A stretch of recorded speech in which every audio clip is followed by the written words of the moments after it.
Hi, this is Longshot, and this is the tutorial slash presentation of my importer. My importer is a library that is based on James Manhattan's previous work, which was then tweaked by Rumble, and then I came along. So this works with the Rumble framework and format. Although there's more I can do, I'll get into that later. First of all, how to get it. You want to go to rptools.net, and the link will be provided with this video right below. You should have started here, so if you didn't actually get to this point first, I don't know how you got to the video. But anyway, go ahead, download the campaign, and open it in Maptools. You want your settings in Maptools to be 1024 for the maximum size, 65 can be the minimum, and a stack size of 12. Yes, 12. You want that for the importing. If you can use that for playing your game as well, then great, but otherwise use this mostly for NPC importing from the Dungeons & Dragons compendium. So let's grab a creature. We're going to grab the Snapjaw. If you just click on it, you're going to get this frame, and this is worthless to you. What we want is the HTML code.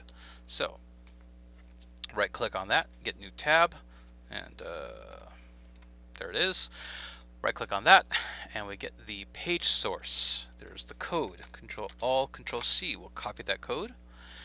And let's go ahead. I've got some tokens ready to go here. And inside of here, there should be this import. I've keyed it to 8. So let's go ahead and hit F8. And let's just bring that out. Let's see it better. Control V for paste. And save. So this will hopefully, if everything works out right, do all the configuration for you. You don't have to tell it it's Monster Manual 3 or not, or anything, hopefully.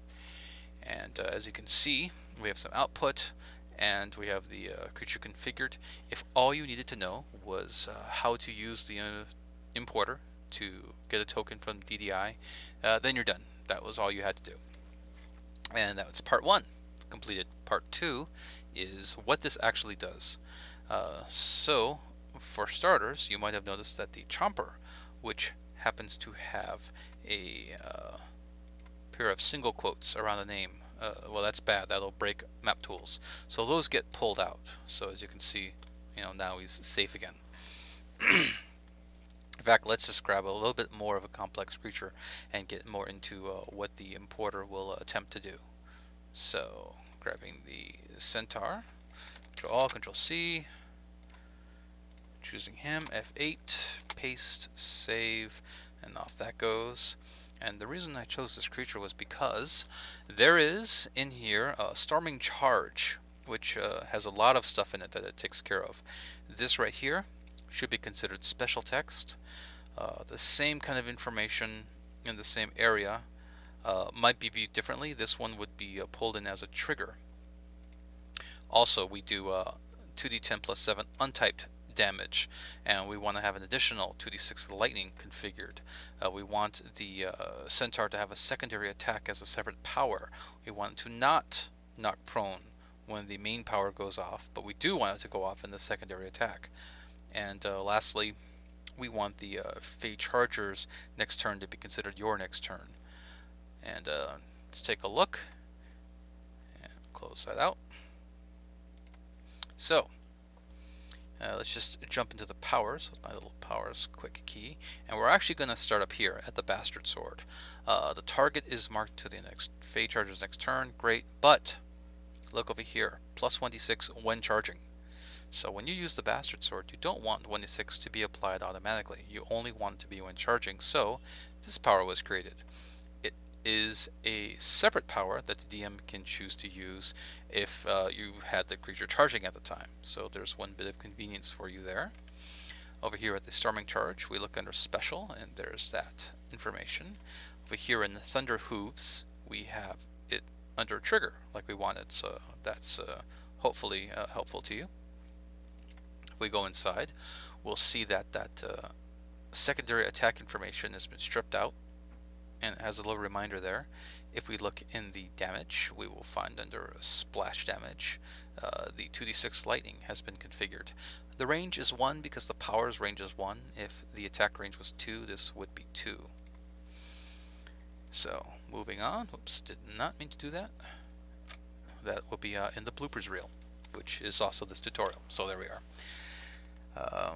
Anything else? Oh yes, here's the secondary attack, and in here we have the two effects processed, and it says the phase charger is you. It goes, oh yes, there's the phase charger's next turn. That would mean you, because you are the phase charger as the DM. So it works that out. Let's do another creature. I'm going to do 3 more creatures. So let's take a look at a nice Medusa.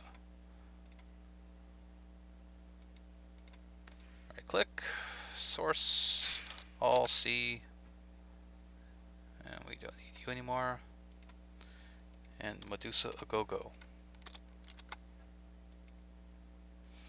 And while that's going on, I'll show you why we were talking about the Medusa. Because the Petrifying Gaze has failed saves. So we want to see those show up.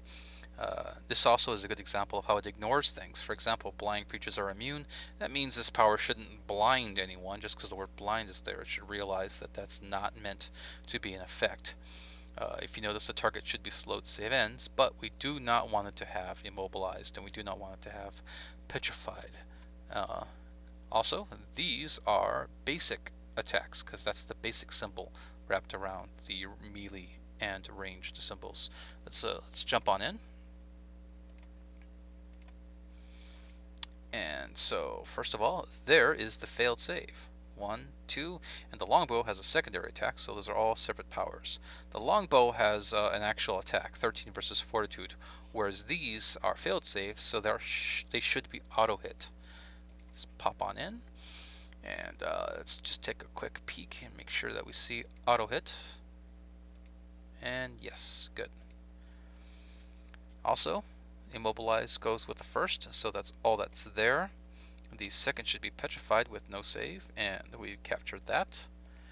And the original, with all that stuff, has the slowed, but it ignores the word blind because it realized that that was not meant to be put on there. And keywords are in there, and the controller attack, all that stuff is also configured, although that's fairly minor. And as you can see, there's the basic symbol, because these were detected as basic. And the reason to that is because since we are grabbing the HTML code, we are able to read symbols off of it. Let's take a look at the Sire of Corruption and get a really good idea of that. Okay, Sire of Corruption, F8, Sire of Go-Go. Now the reason I pulled in the Sire is because not only are there some nice symbols here that we will need to read, 4, 5, 6 on the dice, but we have a sort of a multi-power here. Touch of Ice is the top power, that's great, but we have, unfortunately, a bunch of other powers broken underneath that. So here, each power has sort of a tag. We want to capture these all as separate powers. So 6 separate powers, each with a little tag on there, and there they are. We look on the left, we can see that Touch of Ice is the top power, and going down there's Excess, Fear, Greed, and so on. Each of them broken into what they are. The text from the power, that long text, I don't have it in each and every power. Touch of Ice only has the top of the power's text, and Excess has its section, and so on. Each subsection is grouped up with its button to make it easier for the DM to see this information.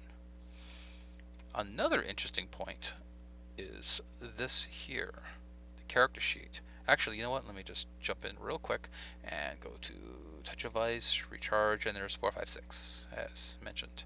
Now, fortunately, I've had a user use this and make some ideas and suggestions and tighten this up by showing me creatures that didn't work.